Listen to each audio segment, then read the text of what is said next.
Shalom semua, ini adalah Radio Joymana, suara sukacita, pengharapan, dan pembaharuan. Nikmati perkongsian firman Tuhan yang menguatkan iman, podcast yang menginspirasi dan layanan konseling untuk memberi bimbingan dalam perjalanan hidup Anda.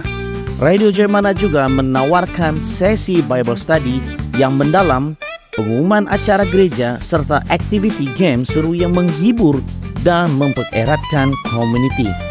Download aplikasi Radio Joymana sekarang di Android dan iOS dan temukan pengalaman mendalam yang akan membangunkan iman Anda setiap hari.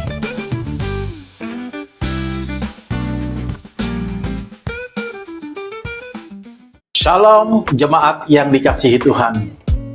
Pada hari ini kita akan merenungkan satu ayat yang sangat penting dari khotbah di bukit, yaitu di dalam kitab ataupun Injil Matius bab 5 ayat 5 yang berbunyi, berbahagialah orang yang lemah lembut karena mereka akan memiliki bumi. Apa itu kerendahan hati? Kerendahan hati berarti kita sadar akan keterbatasan diri, tidak merasa lebih tinggi dari orang lain, dan tidak memaksa kehendak kita kepada orang lain. Kerendahan hati juga berarti menundukkan hati kepada Tuhan, mengakui bahwa segala yang kita miliki berasal darinya, dan hidup dengan kasih kepada sesama tanpa mengharapkan pujian atau balasan. Yesus mencontohkan kerendahan hati ini dalam hidupnya meskipun dia adalah Allah, anak Allah.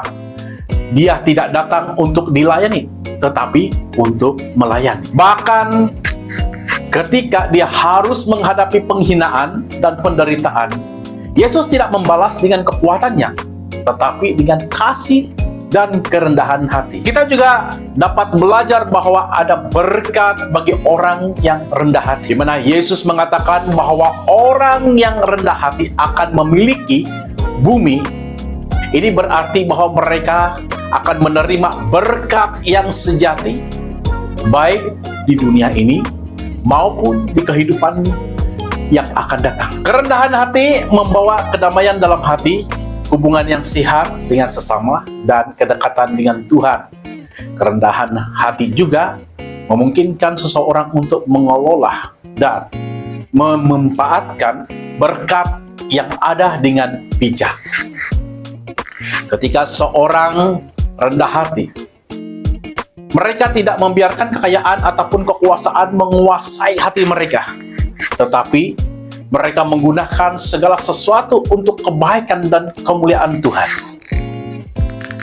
Seiring waktu, mereka akan melihat bagaimana Tuhan memberi mereka damai sejahtera dan kebahagiaan yang tidak bergantung pada hal-hal duniawi. Nah, bagaimana kita dapat mengaplikasikan kerendahan hati ini dalam kehidupan sehari-hari? Ada beberapa hal yang dapat kita lakukan. Yang pertama adalah menghargai orang lain. Jangan merasa lebih baik dari orang lain. Dalam percakapan sehari-hari, berusahalah untuk mendengarkan orang lain dengan penuh perhatian. Bukan hanya untuk berbicara tentang diri kita sendiri. Dan yang kedua, mengakui keterbatasan diri. Belajarlah untuk mengatakan, saya tidak tahu atau saya perlu bantuan. Ketika diperlukan, ini adalah tanda kerendahan hati. Yang ketiga, melayani tanpa mengharapkan balasan. Kerendahan hati mengajarkan kita untuk melayani orang lain dengan tulus, tanpa mencari pengakuan, balasan, dan keuntungan pribadi. Yang terakhir adalah memaafkan orang lain. Orang yang rendah hati mampu memaafkan kesalahan orang lain karena mereka sendiri menyadari betapa banyaknya dosa dan kesalahan mereka yang telah diampuni oleh Tuhan. Oleh itu, mari kita ingat bahwa kerendahan hati bukanlah sesuatu yang mudah dilakukan, tetapi dengan pertolongan Tuhan kita dapat melakukannya. Ketika kita belajar untuk rendah hati, kita akan merasakan berkat yang melimpah, baik dalam hubungan kita dengan Tuhan maupun sesama. Kita akan mengalami kedamaian yang sejati dan Tuhan akan memberikan kita hidup yang penuh dengan sukacita. Sekian, terima kasih, Tuhan memberkati.